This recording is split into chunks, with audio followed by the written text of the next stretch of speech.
মরণের ছবি মনে আনি, ভেবে দেখি শেষ দিন ঠেকেছে, শেষের শীর্ণ ক্ষণে আছে বলে যত কিছু রয়েছে দেশে কালে, যত বস্তু, যত জীব, যত ইচ্ছা, যত চেষ্টা, যত আশা নৈরাশ্যের ঘাত প্রতিঘাত, দেশে দেশে ঘরে ঘরে চিত্তে চিত্তে, যত গ্রহ নক্ষত্রের দূর হতে দূরতর ঘূর্ণমান স্তরে স্তরে অগণিত অজ্ঞাত শক্তির আলোড়ন আবর্তন মহাকাল সমুদ্রের কুলহীন বক্ষতলে, সমস্তই আমারই চৈতন্যের শেষ সূক্ষ্ম আকম্পিত রেখার এ ধারে।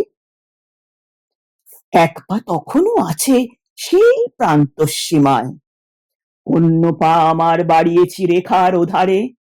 সেখানে অপেক্ষা করে অলক্ষিত ভবিষ্যৎ, লয়ে দিন রজনীর অন্তহীন অক্ষমালা, আলো অন্ধকারে গাঁথা, অসীমের অসংখ্য যা কিছু সত্তায় সত্তায় গাঁথা, প্রসারিত অতীতে ও অনাগতে।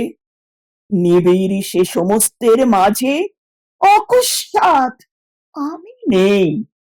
এ কি সত্য হতে পারে? উদ্ধত এ নাস্তিত্ব যে পাবে স্থান, এমন কি অনুমাত্র ছিদ্র আছে কোনোখানে? সে ছিদ্র কি এতদিনে ডুবাতো না নিখিল তরণী? মৃত্যু যদি শূন্য হতো, যদি হতো মহাসমগ্রের রূঢ় প্রতিবাদ,